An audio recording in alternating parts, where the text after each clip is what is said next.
నమస్కారం. దూరదర్శన్ యాదగిరి సమర్పిస్తున్న రైతు నేస్తం ఫోన్ ఇన్ లైవ్ కార్యక్రమానికి స్వాగతం. ఇవాల్టి అంశము పశువులలో ఎద లక్షణాలు మరియు కృత్రిమ గర్భధారణ. ఈ అంశానికి సంబంధించి రైతు సోదరులకు మరిన్ని వివరాలు అందించడానికి ఈ రోజు మనతో పాటు స్టూడియోలో ఉన్నారు doctor L Ram Singh, professor and head పశువైద్య కళాశాల మామ్నూర్, వరంగల్ నుంచి. నమస్తే సార్, కార్యక్రమానికి నమస్కారం అండి. మరి ఈ అంశానికి సంబంధించి రైతు సోదరులకు ఎటువంటి సందేహాలున్నా స్క్రీన్ పై కనిపిస్తున్న నెంబర్లకు ఫోన్ చేసి మీ సందేహాన్ని నివృత్తి చేసుకోవచ్చు. రైట్ సార్, ఈ రోజు మనం ముఖ్యంగాను ఇప్పుడు మనకి అకాల వర్షాలు కూడా చాలా ఎక్కువగా పడుతూ ఉన్నాయి. సో పశువులు కూడా ఒక టైప్ ఆఫ్ కండిషన్లో ఉన్నాయి. సో ఈ రోజు మనము ఎద లక్షణాలు ఏ ఏజ్లో వస్తాయి, దానికి సంబంధించి ఎలాంటి జాగ్రత్తలు తీసుకోవాలి రైతులు అనే దాని గురించి. సో మీరేమంటారంటే పశువులు అసలు ఏ టైంలో ఎదకి వస్తాయి, ఏ ఏజ్లో ఎదకి వస్తాయి? ఎదలో పశువుల్లో ఎద లక్షణాలు ఎలా గుర్తించాలి అని అంటే పశు పోషకులు చాలా జాగ్రత్తగా వాటిని గమనించవలసి ఉంటుంది. ముందుగా దీంట్లో 3 దశలు ఉంటాయి. ఎదలో 3 దశలు: ఆరంభ దశ, అదేవిధంగా మధ్యస్థ దశ, అదేవిధంగా చివరి దశ అని మనం చెప్పుకుంటాం. ఈ ఎదకాలము ఆవులలో 18 నుంచి 24 గంటల వరకు ఉండొచ్చు. అదేవిధంగా గేదెలలో అయితే 26 నుంచి 36 గంటల వరకు ఉంటుంది. అదేవిధంగా ఎక్కువ డైరీ ఈ పాల దిగుబడి ఇచ్చే ఏదైతే గేదెలు ఉంటాయో అవి కొద్దిగా 24 నుంచి 25 రోజుల తర్వాత కూడా రావచ్చు. ఇలా క్రమం తప్పకుండా మనకు ఋతుచక్రం లాగా వస్తుంది. దీన్నే ఏతచక్రం అని చెప్తాం మనం. ఇలా చూసుకుంటే జాతిని బట్టి కూడా మనకు దీంట్లో టైం కానీ దాని పరిమితి కానీ ఉంటుంది. ముర్రా జాతి గేదెలలో అయితే 18 గంటలు గాను, అదేవిధంగా సుర్తి జాతి గేదెలలో అయితే 24 గంటలు గాను, అదేవిధంగా నాగపూరి జాతి గేదెలలో అయితే 36 గంటల వరకు దాని యొక్క ఎదకాలం ఉంటుంది. ఏదైతే మనం ముందు చెప్పుకున్నామో ఈ ఎదను ఎలా గుర్తుపట్టాలి, చాలా మట్టుకి పశుపోషకులకు కొంత అవగాహన రాహిత్యం వల్ల కూడా కొన్నిసార్లు మనం మిస్ అవుతూ ఉంటాం. అంటే వాళ్ళకున్న బిజీ షెడ్యూల్ కానీ లేదా వాళ్ళకున్న పనుల వల్ల కానీ ఒక్కొక్కసారి వాటిని చాలా ముఖ్యంగా గమనించుకోలేకపోయి ఉంటారు. సో ఇది ఆరంభ దశలో ఎలా ఉంటుంది అని అంటే, ఆరంభ దశలో మనకు లోల తీగలు అంటాం. లోల తీగలు అంటే అంత క్లియర్గా ఉంటుంది. ఆ క్లియర్గా ఉండి మానవు నుంచి ఏదైతే ఆ తీగలు ఉంటాయో మ్యూకస్ డిశ్చార్జెస్ అని చెప్తాం. ఆ మ్యూకస్ డిశ్చార్జెస్ చాలా వాటరీగా ఉండి నీళ్ళలాగా ఉండి ఒక్కసారిగా పొడవున ఉండి గ్రౌండ్ వరకు మనకు ఆ తీగలు పడిపోతూ ఉంటాయి. దాన్ని ఆరంభ దశ అని చెప్తాం. ఆ ఆరంభ దశలో కనుక కృత్రిమ గర్భధారణ చేయిస్తే ఆ పశువు మనకు కట్టదు, చూలు నిలవదు. సో దీన్ని మనం గమనించి అది ఆరంభ దశన లేదా మధ్యస్థ దశన అనేది నిర్ధారించుకోవాల్సిన అవసరం ఉంటుంది. ఇది ఎలా అని అంటే, ఈ ఏదైతే ఆరంభంలో ఉన్న నీళ్ళ లాంటి తీగలు తన మానము నుండి గ్రౌండ్ వరకు తాకుతూ ఉంటాయో అవి ఆరంభ దశ.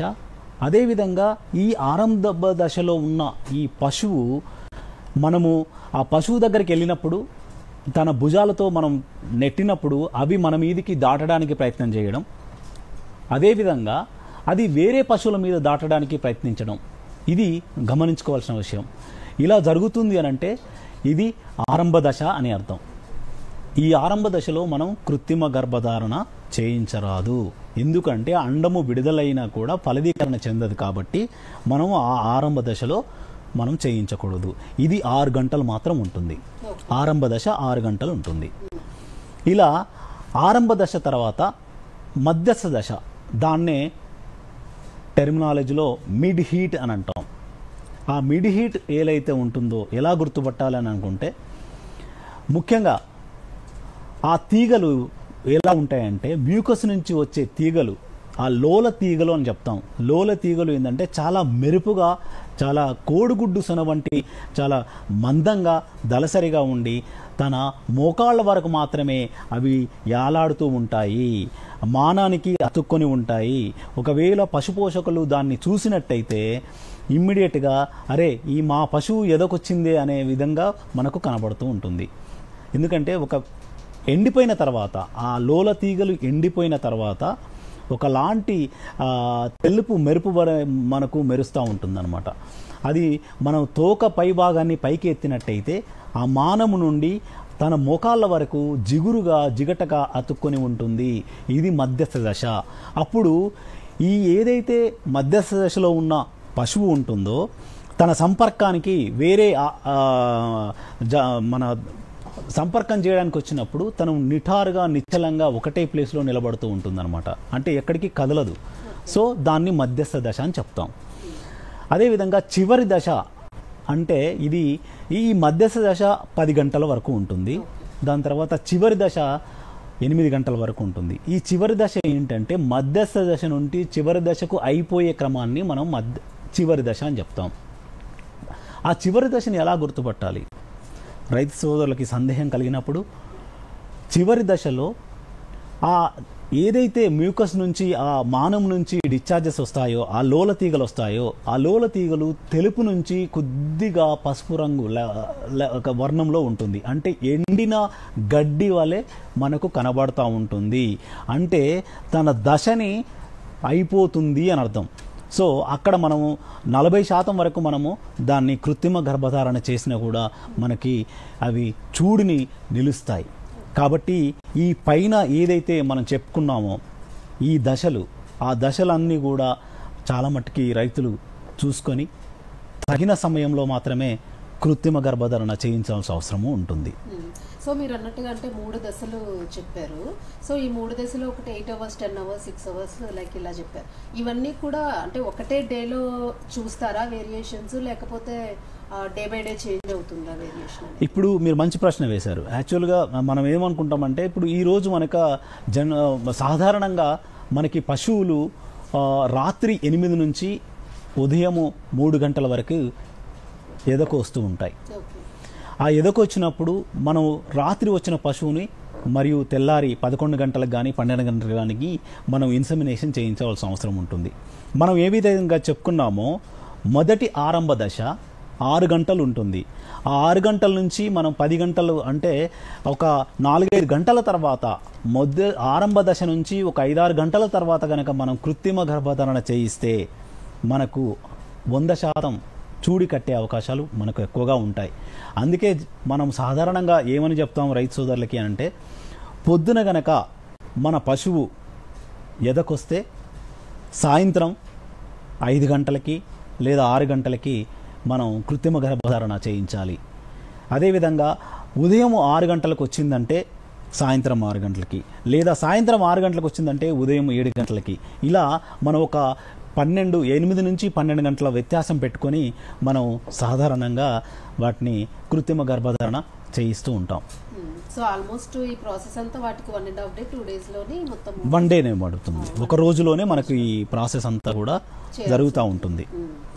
సో ఇన్ కేస్ మీరు అన్నట్టుగా ఒకవేళ ఫస్ట్ స్టేజ్లోనే వాళ్ళు చూసుకోలేదు అనుకోండి, సెకండ్ స్టేజ్లో చూశారు, so what is the use? అంటే ఏదైనా యూజ్ ఉంటుందా? అప్పుడైనా చేయొచ్చా లేదు అని అంటే ఇంకా ఛాన్స్ ఉండదు. అసలు ఫస్ట్ స్టేజ్ చూసుకోపోయినా కూడా ఈ ఏదైతే మధ్య దశ అన్నామో ఆ మధ్య దశనే చాలా చాలా చాలా ఇంపార్టెంట్ మనకి. ఎందుకంటే ఆ మధ్య దశను కూడా ఎలా గుర్తుపట్టాలి అనేది సందేహం వస్తే మనం ముందుగా మాట్లాడుకున్నట్టు ఆ డిశ్చార్జెస్ ఏదైతే మ్యూకస్ ఆ మానవం నుండి డిశ్చార్జెస్ వేసే క్రమంలో ఆ డిశ్చార్జెస్ కూడా చాలా మందంగా చాలా స్టికీగా అంటుకున్నట్టు కోడిగుడ్డు సొన నుంచి కోడిగుడ్డులో తెల్ల సొన ఎలా అయితే వస్తూ ఉంటుందో ఆ విధంగా డిశ్చార్జెస్ వచ్చి తన మానవం నుంచి మోకాళ్ళ వరకు మాత్రమే అతుక్కొని ఉంటాయి. ఒకలాంటి జిగటగా ఉండి గ్రౌండ్ వరకు పోదండి, ఓన్లీ తన ముఖాళ్ళ వరకే, హాక్ జాయింట్స్ వరకే అంటుకొని ఉంటుంది. తన తోకని గనక పశుపోషకులు ఒకసారి ఎత్తి చూస్తే అక్కడంతా కూడా ఒకలాంటి జిగురు పదార్థం తెల్లగా అంటుకొని ఉంటుంది. ఇది మధ్యస్థ దశ. ఈ దశలోనే మనం కృత్రిమ గర్భధారణ చేస్తే 90% వరకు మన పశువులు చూడు కట్టడానికి అవకాశం ఎక్కువగా ఉంటుంది. సక్సెస్ రేట్ ఎక్కువగా ఉంటుంది. అవునండి. సో అంటే సార్ మనం ఆవుల్లో తీసుకుంటాము, పశువులు గేదెల్లో కూడా తీసుకుంటాము. సో ఆవులకి గేదెలకి వ్యత్యాసం ఎంత ఉంటుంది అంటారు? అంటే గేదెల్లోనే ఎదకాలము సేమ్ టైమింగ్ ఉంటుందా? వేరియేషన్ ఏమైనా? మీరు ఆవులలో అయితే కొద్దిగా త్వరగా ఉంటుంది, 18 నుంచి 20 లేదా 19 గంటలు 21 ఇలా ఉంటుందన్నమాట. అదేవిధంగా మనకి ముర్రా జాతి గేదెలలో అయితే 18 గంటలు ఎదకాలం ఉండేది. అదేవిధంగా నాగపూరి జాతులు అయితే 36 గంటలు అని మాట్లాడుకున్నాం, చాలా లాంగ్గా ఉంటుంది. అదేవిధంగా పాల దిగుబడి అధికంగా ఇచ్చేది అయితే 20 నుంచి 25 రోజుల వరకు దాని సైకిల్ మారుతూ ఉంటుంది. ఎలా అయితే ఋతుక్రమం అంటామో మామూలుగా సాధారణంగా మన మనుషులలో ఇక్కడ కూడా యథచక్రం అలానే తిరుగుతూ ఉంటుంది. కొన్ని వాట్లలో 18 రోజుల నుంచి 19 రోజుల వరకు, కొన్ని పశువులలో గేదెలలో అయితే 20 నుంచి 24 రోజుల వరకు, అధిక పాలు దిగుబడి ఇచ్చే వాటికేమో 23 నుంచి 25 రోజులు పట్టే అవకాశం ఉంటుంది. కాబట్టి ఈ కాలం కూడా మనకు ఈ యథచక్రం అనేది కాలం తిరుగుతూనే ఉంటుంది. ఇక్కడ గనక పశుపోషకులు ఈ క్రమాన్ని గనక గుర్తించగలిగితే తను దిగుబడి అధికంగా రాబడి ఉంటుంది. అదేవిధంగా ఒకవేళ చూసుకోలేకపోతే అధిక ఖర్చు తన పశువు మీద పెట్టవలసిన అవసరం ఉంటుంది. కాబట్టి ఎక్కడ కూడా నిరంతరం దాన్ని చూస్తూ దాన్ని అబ్జర్వ్ చేస్తూ ఉండాల్సిన అవసరం ఎంతైనా ఉంది. సో అలాగే సార్ మనకి మోగయద అంటూ ఉంటారు, ఎక్కువగా చాలా మంది రైతులు సఫర్ అవుతూ ఉంటారు మోగయద వచ్చింది అని. సో అసలు దాని లక్షణాలు ఎలా ఉంటాయి, రైతు ఎలా గుర్తించుకోవాలి అంటే అది మోగయద? ఈ మూగయద అనేది సాధారణంగా 11 నుంచి 16 ఎనిమల్స్లో ఒక 16 ఎనిమల్స్ కనుక మనం తీసుకున్నట్టయితే 11 వరకు ఈ మూగయద ప్రాబ్లంతోనే ఉంటాయి. మూగయద ఎక్కువగా గేదెలలో మనం సాధారణంగా చూస్తూ ఉంటాం. దాన్ని సైలెంట్ హీట్ అని అంటాం. సైలెంట్ హీట్ అంటే తన లక్షణాలు బహిర్గతంగా ప్రస్ఫుటంగా చేయలేవు.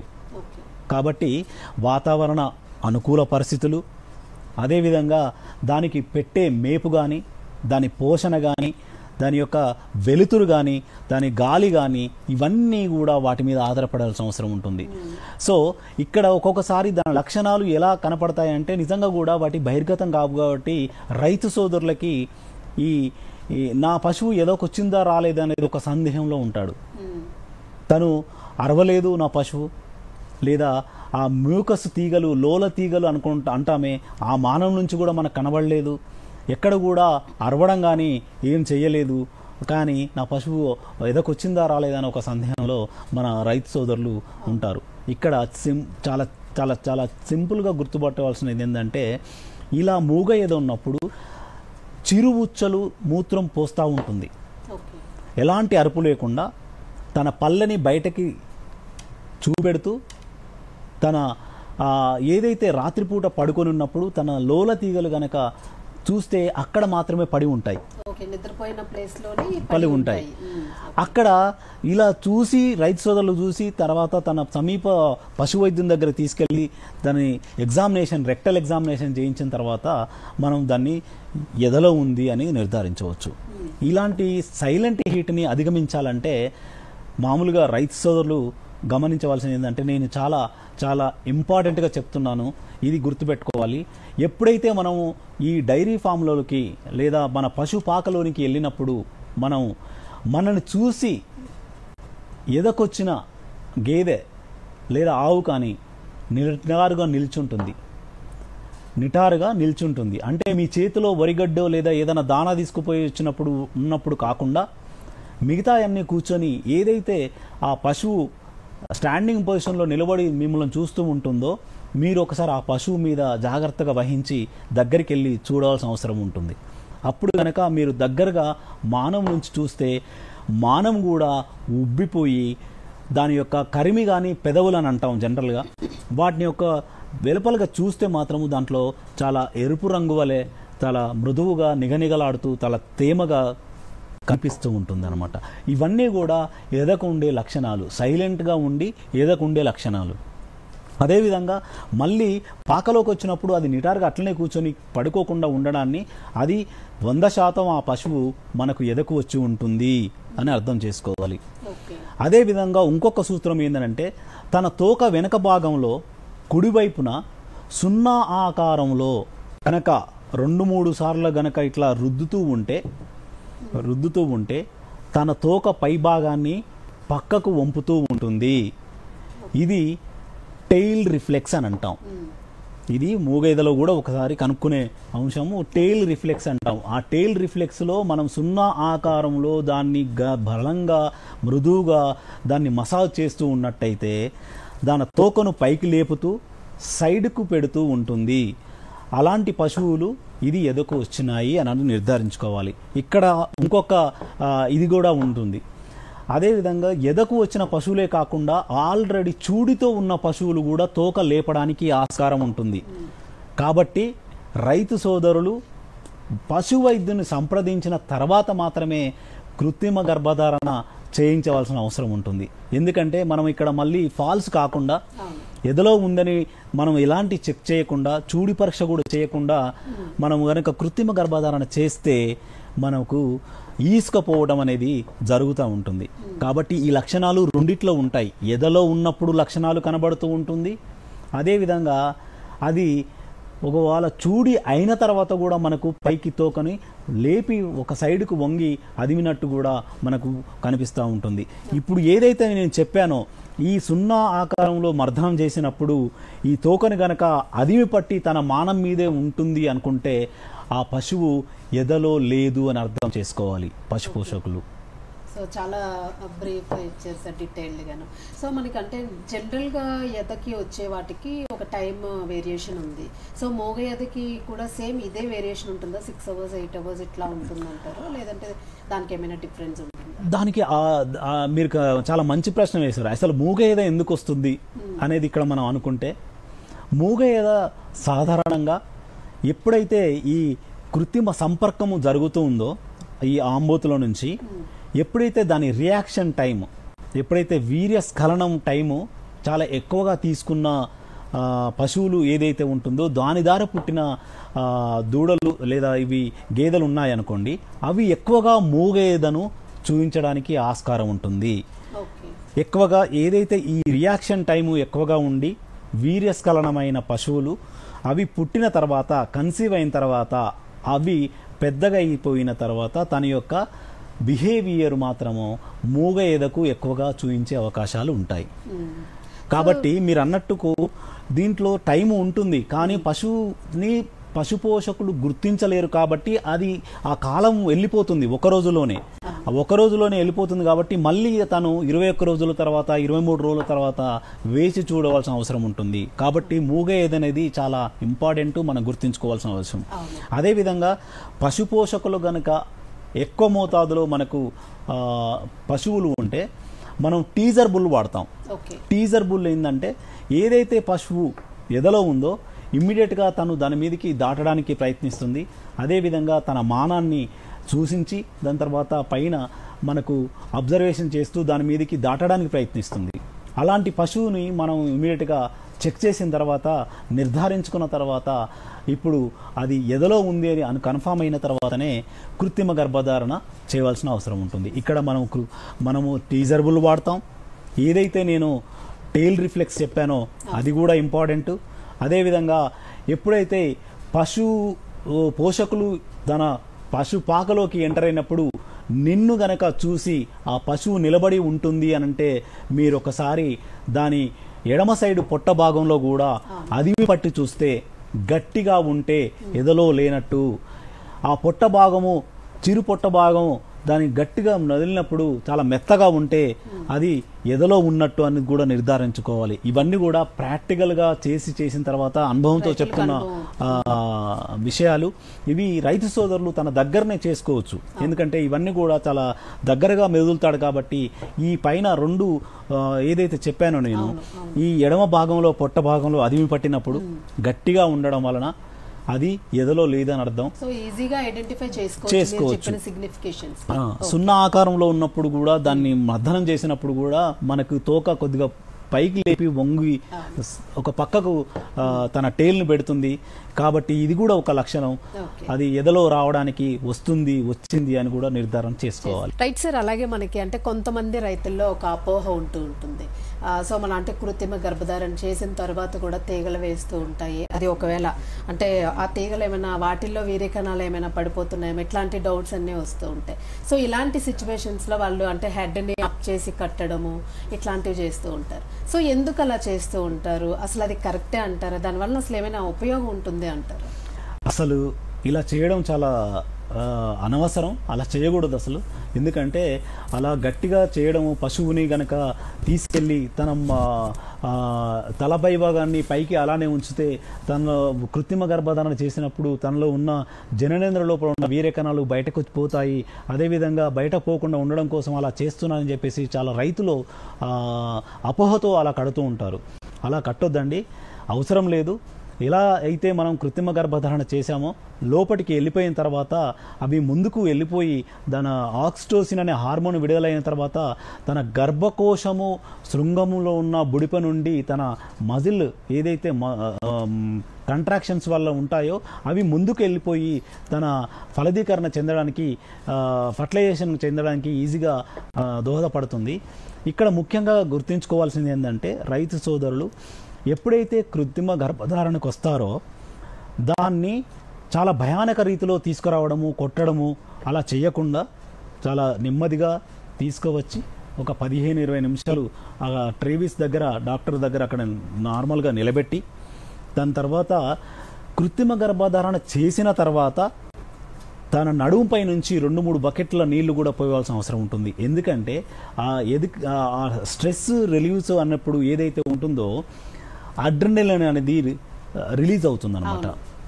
ఆ అడ్రినలిన్ హార్మోన్ రిలీజ్ అయినప్పుడు మనకు ఇది వ్యతిరేకంగా పనిచేస్తుంది. దేనికి వ్యతిరేకంగా పనిచేస్తుంది అని అంటే ఆక్సిటోసిన్ అనే హార్మోన్కి వ్యతిరేకంగా పనిచేస్తుంది. ఆ ఆక్సిటోసిన్ అనే హార్మోన్కి వ్యతిరేకంగా పనిచేసినప్పుడు ఈ గర్భకోశ సంకోచ కండరాలు ఇవి సంకోచించవు కాబట్టి అక్కడే ఉండిపోతాయి. కాబట్టి ఫలదీకరణ చెందడానికి కూడా చాలా తక్కువ టైం పడుతుంది, ఆస్కారం ఉండకపోవచ్చు. కాబట్టి ఏదైతే మీరు అడిగిన ప్రశ్నకి తల పై భాగాన్ని అట్నే కట్టిపెట్టాలంటే కట్టిపెట్టకూడదు. దాన్ని నెమ్మదిగా తీసుకురావాలి. తీసుకువచ్చిన తర్వాత కృత్రిమ గర్భధారణ అయిపోయిన తర్వాత 3-4 బకెట్ల నీళ్లు తన వెన్ను భాగం పైన పోయాలి.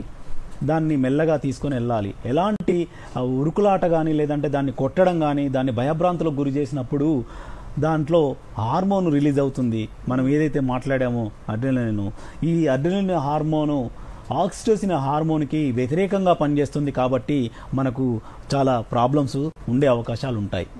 సో అది హెల్తీగా ఉన్నదాన్ని మళ్ళీ మనమే డిస్టర్బ్ చేసినట్టు అవుతుంది. సో అలాగే సార్ మీరు అంటే ముందు అన్నారు టైల్ రిఫ్లెక్స్ అని చెప్పారు. సో దాని గురించి కాస్త చెప్పండి. అంటే అసలు టైల్ రిఫ్లెక్స్ అంటే ఏంటి, దాన్ని ఎట్లా రైతు ఎలా ఫాలో అవ్వాలంటే?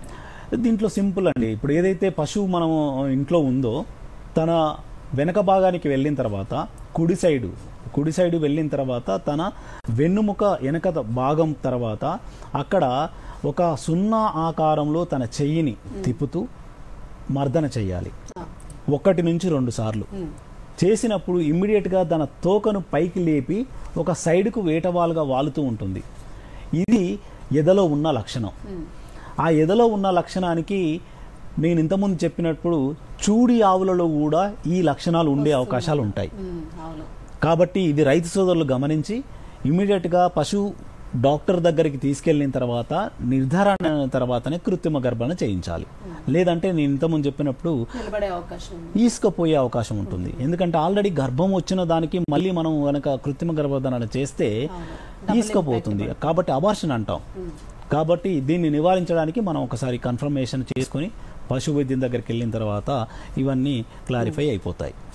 అలాగే సార్ మనకి లైన్ రిఫ్లెక్స్ అంటూ ఉంటాం. సో అదేంటంటే రైతులకు అవగాహన ఉంది అంటారా దాని గురించి? లైన్ రిఫ్లెక్స్ కూడా చాలా ఈజీగా తన పశువు పాకలోనే చేసుకునే ఒక సదుపాయం. ఎలా అంటే ఆ పశువు యొక్క వెన్నుముక భాగం నుంచి ఆ తోక ముడి వరకు, ఆ తోక ఎక్కడైతే ఆ టెయిల్ స్టార్ట్ అవుతుందో అక్కడ వరకు తనము బలమైన వేళ్లతో కొద్దిగా ఒత్తినట్టయితే, మర్దనం చేసినట్టయితే ఇమ్మీడియట్గా తోక పైకి లేపుతూ ఉంటుంది. దాన్ని టెయిల్ రిఫ్లెక్స్ అని అంటాం. ఓకే, లయన్ రిఫ్లెక్స్ అంటాం.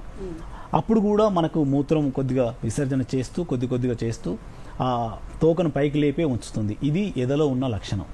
ఆ ఎదలో ఉన్న లక్షణాన్ని కూడా మనం రైతు సోదరులు పక్కనే మనం చేసుకొని దాని తర్వాత మన పశు వైద్యం దగ్గర తీసుకెళ్తే ఈ రెండిట్లో కూడా ఒకసారి చెక్ చేసిన తర్వాత వాళ్ళు మనకు కృత్రిమ గర్భధారణ చేయాలా వద్దా అనేది నిర్ధారిస్తారు. ఇవన్నీ నేను చెప్పేవన్నీ కూడా పశువు తనంతట తాను తెలుసుకోవడం కోసము ఈజీగా ఉండే ఒక ప్రక్రియలోనే చెప్తున్నాను. దాన్ని మనం గుర్తించవలసిన అవసరము పెద్దగా లేకపోయినా కూడా మనం దినందిన కార్యక్రమంలో రోజువారీ కార్యక్రమంలోతో పాటే వీటిని మనం గుర్తించే అవకాశం ఎక్కువగా ఉంటుంది. సో మీరు చెప్పినవన్నీ కూడా కంప్లీట్లీ సాంప్రదాయ పద్ధతిలోనే చెప్పారంటే పాతకాలం నుంచి కూడా అనుభవం ఉన్న రైతులు ఏవైతే వ్యవహరిస్తూ ఉంటారో సో అవే మళ్ళీ అప్డేట్ చేస్తూ ఉన్నారు. సో అలాగే సార్ మనకి ఇప్పుడు ఎదకి రావాలి అని అంటే పశువు యొక్క ఆరోగ్యం కూడా చాలా ఇంపార్టెంట్. సో ఎవరికైనా సరే అది ఇంపార్టెంటే. సో పశువుల్లో కూడాను ఎట్లాంటి ఆహారం ఇస్తే అవి ఎదకి వస్తాయి అంటారు, ఎలాంటి ఫీడింగ్ ఇవ్వాలి? చాలా మంచి ప్రశ్న వేశారు. యాక్చువల్గా ఈ రోజులలో చాలామంది పశుపోషకులు నాకు పాలు దిగుబడి మాత్రమే రావాలి, తన ఆహారాన్ని పట్టించుకోను అనే స్థితిలో కొంతమంది ఉంటారు. నేను అందరినీ అనట్లేదు, దీన్ని అన్యతా భావించవద్దు. కాకపోతే తను ఏదైతే పాలు ఇస్తుందో 40 లీటర్ల నుంచి 30 లీటర్ల వరకు పాలు ఇస్తున్నప్పుడు సమీకృత దాణా పెట్టవలసిన అవసరం ఎంతైనా ఉంది. మన బాధ్యత కూడా. ఏ విధంగా పెడతాం? మాంసకృత్తులు, పిండి పదార్థాలు అన్ని సమకృతుల్లో సమీకృత దాణా అంటాం. అందుకనే అన్ని సమపాలలో కూడా మనం అందించవలసిన అవసరం ఉంటుంది. పశు పోషణకి సమీకృత దాణా కంపల్సరీగా ఇవ్వాల్సిన అవసరం ఉంటుంది. పచ్చిగడ్డి మేతతో పాటు వెండుగడ్డి, కాన్సన్ట్రేట్ మిక్చర్ అంటాం. అదేవిధంగా మినరల్ మిక్చర్. ఆ మినరల్ మిక్చర్ కూడా రోజువారీ దాంట్లో చాలా ఇంపార్టెంట్ కూడిన ఘట్టం కాబట్టి రోజును 50 నుంచి 75 గ్రాముల వరకు ఇవ్వాల్సిన అవసరం ఉంటుంది. దానికి అంతటితో పాటు మన పాత పద్ధతిలో మీరు ఏదైతే చెప్పారో సాంప్రదాయ పద్ధతిలో మనం చిన్నప్పుడు చూసామో ఉలువల్ని ఏదైతే నానబెట్టిన తర్వాత అదేవిధంగా ఉడికించిన ఈ ఉలువల్ని రుబ్బి రోజు 250 గ్రాముల నుంచి స్టార్ట్ చేసి డైలీ 1 కేజీ వరకు పెట్టవలసిన అవసరం ఉంటుంది. అలాంటి పశువులలో ఈ మూగ ఎదను నివారించవచ్చు. అదేవిధంగా తన అనిష్టం అంటాం ఎదకు రాకుండా ఉండే లక్షణాలు కూడా పోయి తన పశువు ఎదకు రావడానికి ఎక్కువగా ఆస్కారం ఉంటుంది. ఇక్కడ నేను ఎందుకంటే సాంప్రదాయ పద్ధతిలో రావడానికి మాత్రమే పశు పోషకులకు చెప్తున్నాను. ఎలాంటి హార్మోన్స్ కానీ ఇవన్నీ కానీ ఇవ్వాల్సిన పని లేదు. కాబట్టి ఉలువల్లో చాలా మాంసకృతులతో పాటు విటమిన్స్ కూడా ఉంటాయి. కాబట్టి సెలీనియం, విటమిన్ ఇ ఇవన్నీ కూడా ఏదైతే మొలకెత్తే గింజలు ఉంటాయి కాబట్టి వాటన్నిటి కూడా మనం తీసుకొని ఉడికించిన తర్వాత వాటిని బాగా గ్రైండ్ చేసి ఇస్తే పశువుకి చాలా జీర్ణాశయం కూడా ప్రాబ్లం రాకుండా ఉండే అవకాశం ఉంటుంది.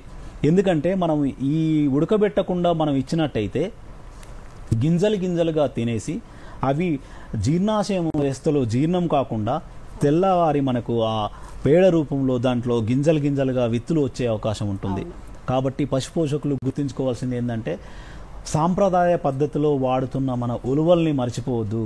ఉలువల్ని ఎక్కడున్నా కొనుక్కున్న తర్వాత రోజు 250 గ్రాముల నుంచి స్టార్ట్ చేసిన తర్వాత మరుసటి రోజు 500 గ్రాములు, మరి మరుసటి రోజు 1 కేజీ చొప్పున దాన్ని కంటిన్యూగా చేసినట్టయితే మనము ఈ మూగ ఎద నుంచి అదేవిధంగా ఎదకు రాకుండా ఉండే పశువులన్నీ కూడా మనము అధిగమించవచ్చు. ఇది చాలా బ్యాలెన్స్డ్ డైట్ అంటాం. సో అంటే మీరు చెప్పినట్లుగా వాటికి అంటే గర్భ వ్యవస్థ కూడా చాలా పటిష్టంగా ఉంటుంది సార్. అలాగే మనకి అంటే గేదెల్లో పశువుల్లో తీసుకుంటే ఒక్కొక్క కలర్ ఆఫ్ వేరియేషన్స్ కూడా ఉంటూ ఉంటాయి. సో బాగా బ్లాకిష్ గా ఉన్న గేదెలు ఉంటాయి. సో మీరు చాలా రకాల గేదెలు రకరకాల బ్రీడ్స్ గురించి కూడా చెప్పారు. సో కలర్ డిఫరెన్స్ కూడా ఉంటుంది. బ్లాక్ ఉంటుంది, కొంచెం లైట్ షేడ్ ఉంటుంది, ఇంకా లైట్ షేడ్ కూడా ఉంటుంది. సో ఈ కలర్ని బట్టి కూడా ఏదైనా ఎదకి అంటే బ్లాక్గా ఉన్నది లైక్ మనం చూస్తూ ఉంటాం. ఇప్పుడు కోడి పిల్లల్ని అట్లా తీసుకున్నా కూడా బ్లాక్గా ఉన్నది చాలా టేస్టీగా ఉంటుంది అంటారు. సో ఆ కలర్ వేరియేషన్ ఉంటుంది. సో ఇట్లాగా గేదెల్లో తీసుకుంటే ఆ కలర్ని బట్టి ఏమైనా ఎదకి నల్లగా ఉన్నది చాలా తొందరగా వస్తుంది, ఎదకి కొంచెం తక్కువ ఉన్నది కొంచెం తక్కువ హెల్దీనెస్ ఉంది, అలా ఏమైనా కంపేర్ చేసుకోవడానికి అలాంటి వేరియేషన్స్ ఏమైనా ఉన్నాయండి? ఉన్నాయండి. మనం ఏదైతే బాగా నలుపుగా ఉన్న గేదెలు ఉన్నాయనుకోండి, అవి తొందరగా మనకి ఎదకు రావడానికి ఆస్కారం ఎక్కువగా ఉంటుంది. ఎందుకంటే ఎక్కువగా మన సాంప్రదాయ పద్ధతుల్లో కూడా మాట్లాడుకుంటే మన ఊరు చివరిలో చెరువులు కానీ లేదంటే చిన్నపాటి కుంటలు కానీ ఉన్నప్పుడు అవి రోజు అందులో పోయి ఉండడం సాధారణంగా జరుగుతూ ఉంటుంది. ఇది పాత పద్ధతిలో ఇప్పటికీ మనం చూసినట్టయితే దాంట్లో నీళ్ళలో తోలేసిన తర్వాత ఒక 2-3 గంటలు అక్కడ ఈదుతూ ఉంటాయి. అప్పుడు ఏంటంటే ఆ చర్మం కూడా బ్లాక్గా స్మూత్గా మారుతూ ఉంటుంది. కొన్ని లేత రంగులో ఉంటాయి, లేత కొద్దిగా గోధుమ వర్ణంలో ఉన్నప్పుడు మీరు ఆ రెండిటికి గనక కంపారిజన్ చేస్తే ఇవి చాలా ఎదకు రాకుండా ఉండే కొద్దిగా ప్రాబ్లమ్స్ కూడా ఉంటాయి వీటికి.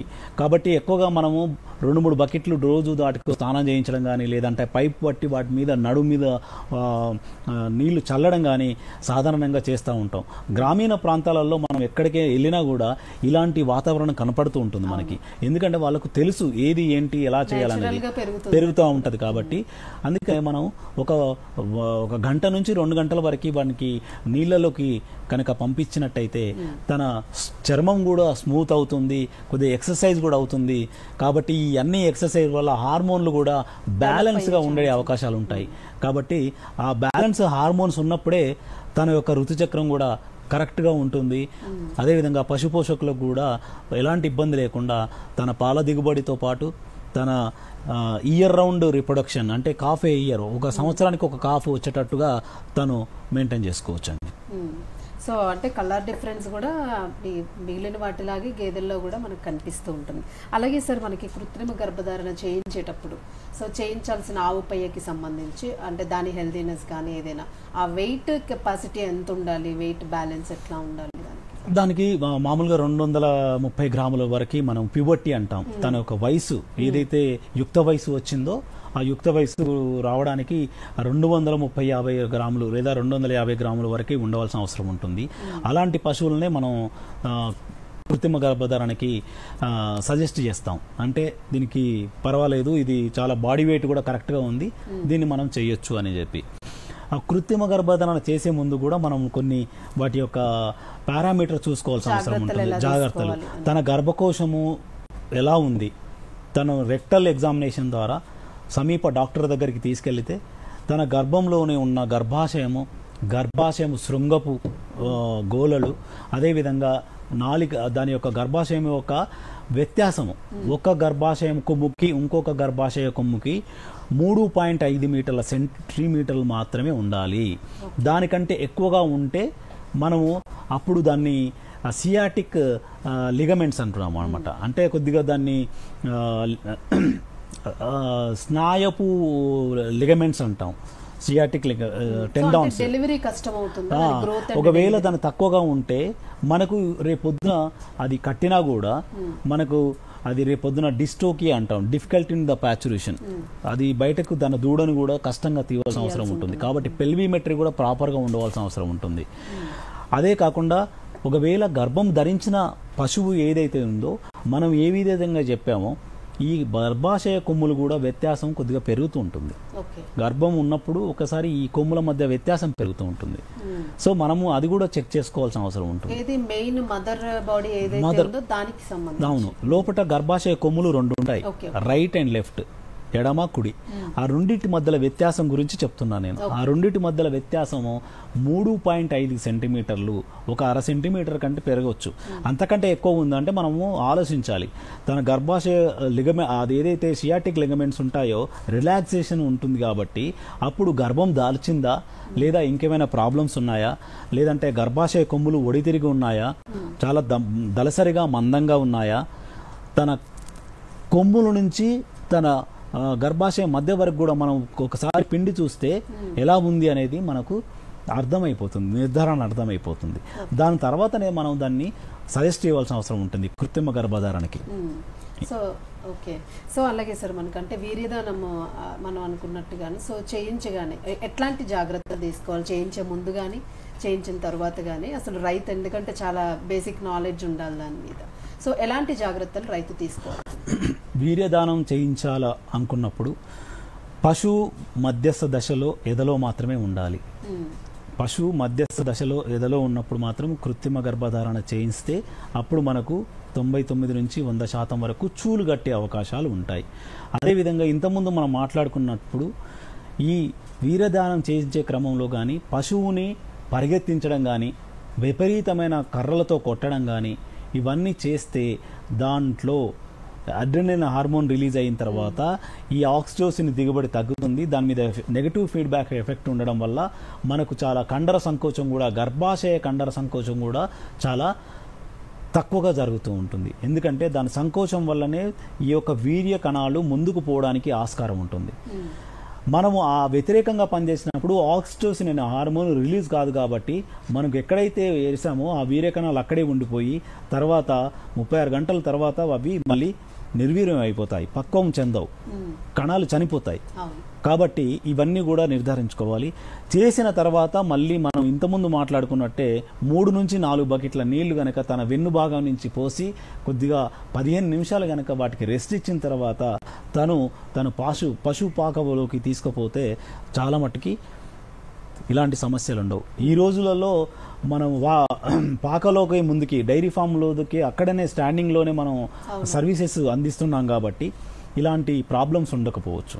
ఎందుకంటే అక్కడే చేస్తాం కాబట్టి వాటిని తీసుకొచ్చి మనం వాటిని ఇబ్బంది పెట్టే పరిస్థితి లేకుండా అక్కడే డైరీ ఫామ్ ముందే మనం కృత్రిమ గర్భధారణ చేస్తున్నాం కాబట్టి చాలా మట్టుకి కన్సప్షన్ రేట్స్ పెరిగే అవకాశాలు ఉంటాయి. హోమ్ సర్వీస్ లో ఉన్నాయి.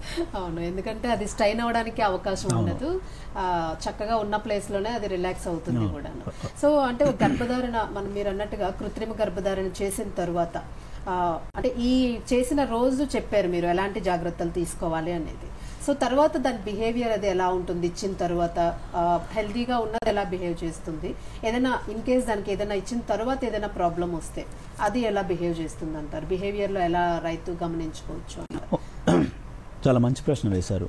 ఎప్పుడైతే కృత్రిమ గర్భధారణ చేసిన తర్వాత 45 రోజుల నుంచి 3 నెలల వరకు ఎలాంటి ఎదచక్రం రాదు.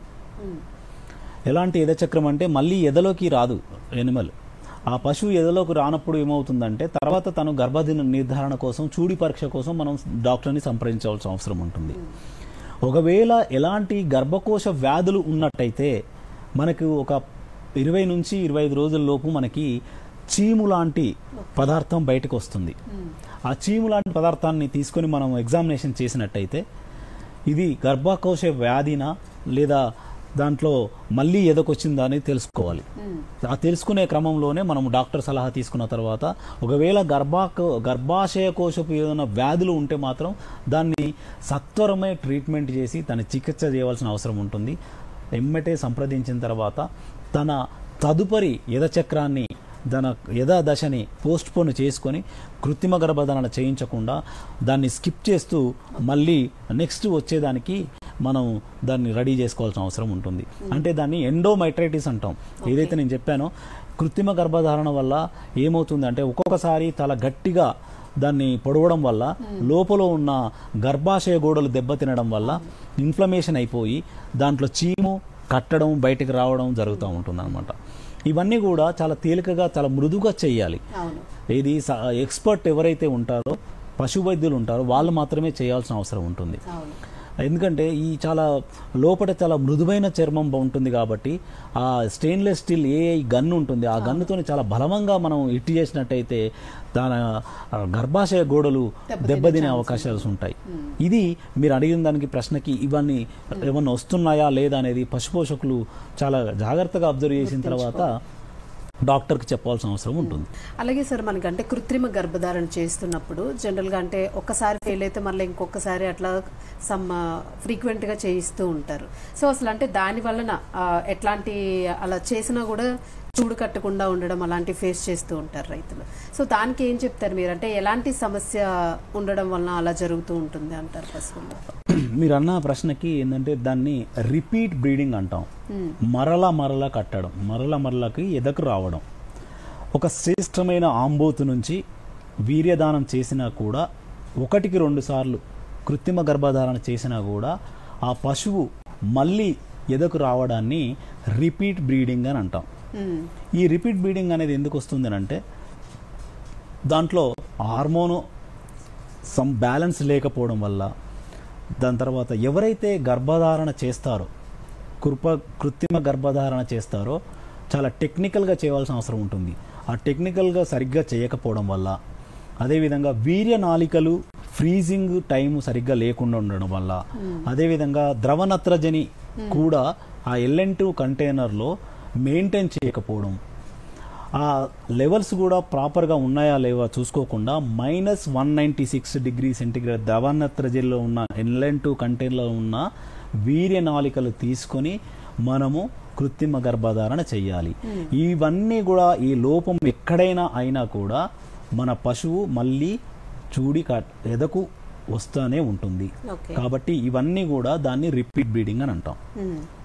ఓకే, అలాగే సార్ మనకంటే లైక్ పశువుల్లో తీసుకుంటే లైక్ హ్యూమన్ లాగానే సెక్సువల్ సెమెన్స్ అని అంటూ ఉంటాం. సో ఫీమేల్ అండ్ మెయిల్ ఇట్లాగా. సో దేని ఎట్లా చేసుకుంటే అంటే ఫీమేల్ అన్నదానికి ఎక్కువ రైతుకి లాభాన్ని ఇచ్చే అంశం అది. సో రైతు కూడా ఎక్కువ అదే ఎక్స్పెక్ట్ చేస్తూ ఉంటాడు. సో మీరేమంటారు, అంటే మీరేం సజెషన్ ఇస్తారు?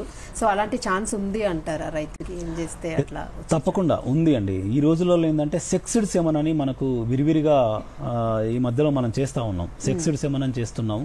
కాకపోతే కీర్తిశేషులు CH నారాయణదాస్ గారు ఒక ఆయుర్వేదిక్లో పండితుడు. అతను తన సలహాల మేరకు ఒకసారి ఏం చేసినారంటే ఒక పెద్ద డైరీ ఫామ్లో కృత్రిమ గర్భధారణ చేసిన 15 నిమిషాల తర్వాత నుండి 1 గంటలోపు ఉమ్మెత్త అంటాం, దత్తూరా కానీ లేదా ఉమ్మెత్త, తెల్ల ఉమ్మెత్త, దాని యొక్క ఆకులు గనక 25 నుంచి 30 ఆకులు గనక తన పశువుకి ఆ గంటలోపు గనక తినిపిస్తే 60 నుంచి 80% పెయ్య దూడలు మాత్రమే, ఆడదూడలు మాత్రమే పుట్టినాయి అని మనకు రికార్డులో ఉన్నాయి. ఎందుకంటే బెంగళూరు దగ్గర ఒక డైరీ ఫామ్ లో ఈ పరిశోధన జరిగింది. సో ఇస్ ఇట్ సైంటిఫిక్ దీంట్లో సర్టిఫైడ్ రీజనా?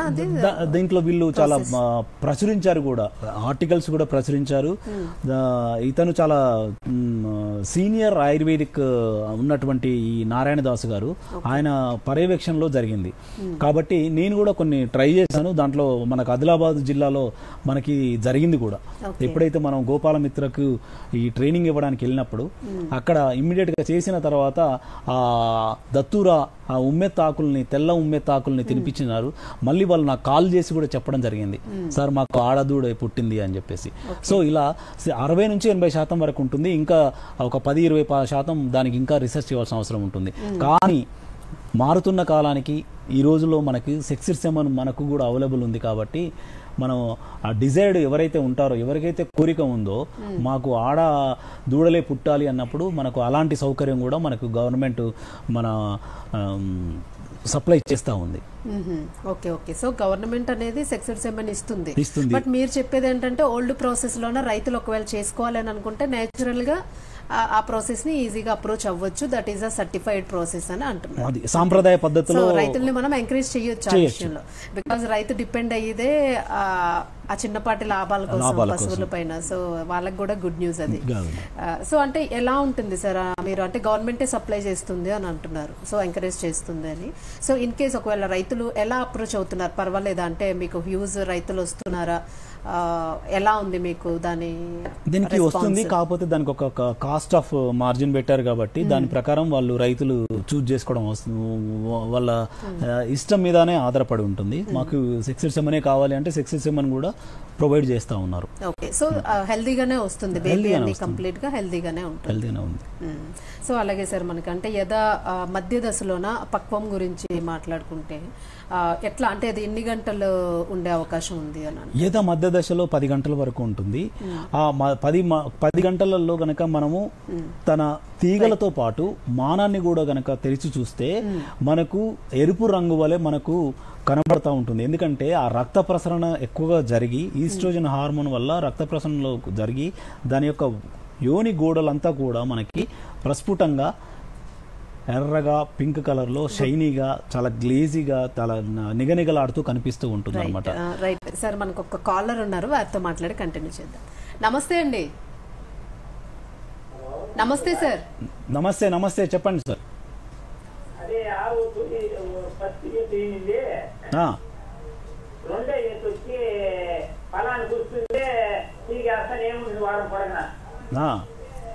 దానికి 3 రోజులు వరుసగా ఇంజక్షన్ వేసినాము, ఏమన్నారు వేసినాము. అదేం చేస్తుందంటే మళ్ళీ అంటే చీమ్ లాగా వస్తుంటారు. అదే చీమ్ లాగా వస్తుందా? వస్తూనే ఉంది. ఎన్ని రోజులకు ఒకసారి ఎదకొస్తుందండి? కరెక్ట్గా 20 రోజులకు వస్తుంది. కానీ ఫలం వచ్చింది అంటే వరుసగా 4 రోజులు 5 రోజులు కూడా తీగేస్తూనే ఉంటుంది. అప్పుడు మీరు ఏం చేయాలంటే సమీప డాక్టర్ దగ్గర తీసుకెళ్లిన తర్వాత దాని గర్భంలో ఏమైనా నీటి బుడగలు ఏమన్నా ఉన్నాయా, నీటి బుడగలు ఏమన్నా ఉన్నాయా అనేది చూసుకోవాలి. ఇదైతే సిస్టిక్ ఓవేరియన్ డీజనరేషన్ అని అంటాము. మనకి ఏంటంటే సాధారణంగా 5% నుంచి 15% వరకు మనకు ఈ ఏదైతే ఫీల్డ్ కండిషన్స్లో చూస్తూ ఉంటాము. ఇప్పుడు తను చెప్పినట్టుగా వారం పొడుగ్గా వస్తుందని చెప్తున్నాడు. వారం పొడుగ్గా వస్తుంది. దాని తర్వాత ఒక టైం అంటూ లేదు కదండి, వారం రావచ్చు, 10 రోజులకు రావచ్చు, అంతేనా? కాబట్టి లోపల మనం గర్భాశయంలో అండం ఏదైతే ఉంటుందో దాన్ని పరీక్ష చేయాల్సిన అవసరం ఉంటుంది. అవును. ఇది ఈ వచ్చిన పశువు వేరే పశువుల మీదకి దాటడానికి ప్రయత్నిస్తుంటుందా? మీ పశువు ఏదైతే ఉందో అది వేరే పశువుల మీద దాటడానికి ప్రయత్నిస్తూ ఉంటుందా?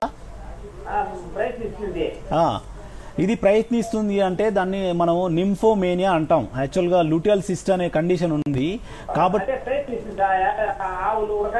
ఉరకనిస్తుంది. ఇది వాటి మీదకే ఇది చేస్తూ ఉంటుంది అనమాట. Okay okay okay. మళ్ళీ నింఫోమేనియా అంటే ఏంటంటే తరచూ రావడం అనమాట. 3 రోజులకు రావడము మరియు 10 రోజులకు రావడము, దానికి టైం అంటూ ఉండదు. కాబట్టి ఎదకు కాలం టైం లేకుండా రావడాన్ని నింఫోమేనియా అంటాము. ఈ దశలో ఏంటంటే మీరు కృత్రిమ గర్భధారణ చేసినా కూడా మనకు చూడి నిలవదు. కాబట్టి డాక్టర్ దగ్గర తీసుకెళ్లిన తర్వాత ఈ 2 పరీక్షలు ఏదైతే చెప్పానో ఆ గర్భాశయంలో చెక్ చేయించుకున్న తర్వాత చీము కూడా ఒకసారి టెస్ట్ చేయండి. ఆ చీములో బ్యాక్టీరియా ఉందా లేదా మామూలుగా తీగలేస్తున్నాయా అనేది కనుక్కోండి. ఓకే అండి, థ్యాంక్ యూ సార్. మీకు ఇంకేదైనా ఇన్ఫర్మేషన్ కావాలంటే ఫోన్ నెంబర్కి కాల్ చేయండి. Right sir. అలాగే ఈరోజు పశువులకి సంబంధించి చాలా చక్కగా యథలక్షణాలు అలాగే కృత్రిమ గర్భధారణ చాలా క్లియర్గా రైతులకు ఎక్స్ప్లెయిన్ చేశారు. సో ధన్యవాదాలు. థ్యాంక్ యూ అండి. ఈ అంశానికి సంబంధించి రైతు సోదరులు సంప్రదించాల్సిన అదనపు చిరునామా doctor L Ram Singh, professor and head పశువైద్య కళాశాల, మామ్నూర్, వరంగల్ జిల్లా. సంప్రదించాల్సిన ఫోన్ నెంబర్ 9849252687.